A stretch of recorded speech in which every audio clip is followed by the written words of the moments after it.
Hi, Malati Vijay Kumar welcoming you to Meen Man Cooks. In today's episode, we will be showing you yam fry. The ingredients we require are yam, peeled well, washed very well and cut into slices, water to make a paste of the chili powder, etc., and to cook the yam, curry chili powder about 2 to 3 teaspoons, salt to taste,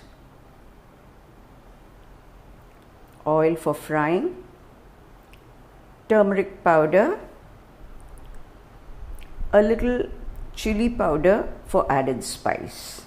I am going to add the curry chili powder,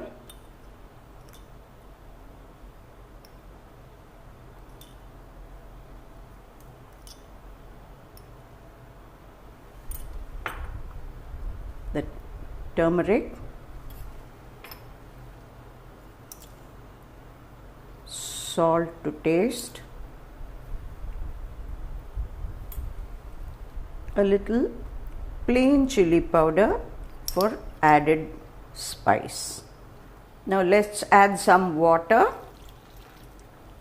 and mix all the masalas and the pieces nicely to evenly coat them. You have been seeing how I normally do it at home, applying the masalas to it and then pressure cooking it. The other option is you just pressure cook it in water, excess water, that for about 2-3 whistles, then drain off all that water and then you can add the masalas. At that point of time you could add a little tamarind paste also to it and then fry it. So all the pieces are coated very well. We do need this extra water to pressure cook it. So let's transfer this to the pressure cooker. Ensure there is enough water to immerse all the pieces, otherwise it will catch at the bottom. About 3-4 whistles should be fine.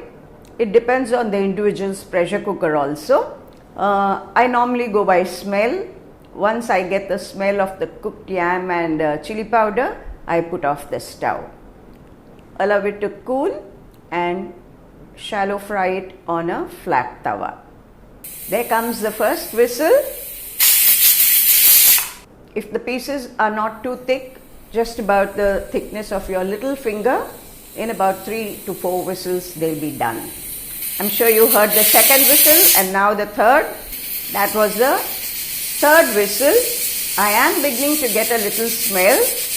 Even if you have switched off the stove and you find that the pieces are not really very well cooked, no worries. The excess water in the pressure cooker, you can pour it onto the tawa, cover it and cook for some time and your pieces will be perfectly cooked. The pressure has released from the cooker, so let's just check if the yam has cooked well.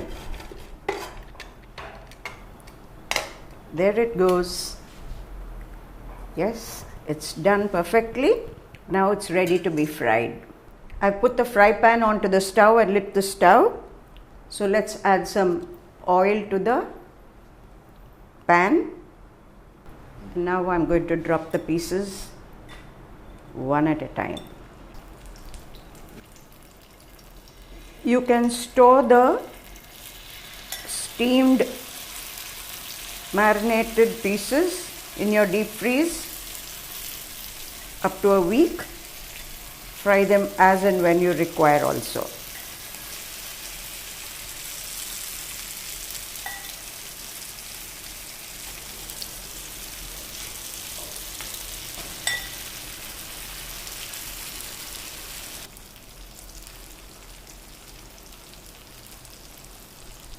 Turn it over after a few minutes. Fry till dry on both sides. Let's turn the pieces over.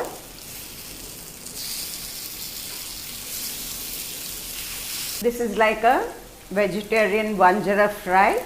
It goes well with, of course, our steamed rice and sambar. More kolambu and karnakalam fry is also a very good combination. Avial and karnakalanga fry is also another good combination. Ideally, it goes well with steamed rice. You can eat it plain also, like a tea time snack. Yeah, they're done on both sides. Please do try it at home and share your valuable feedback with us. Thank you.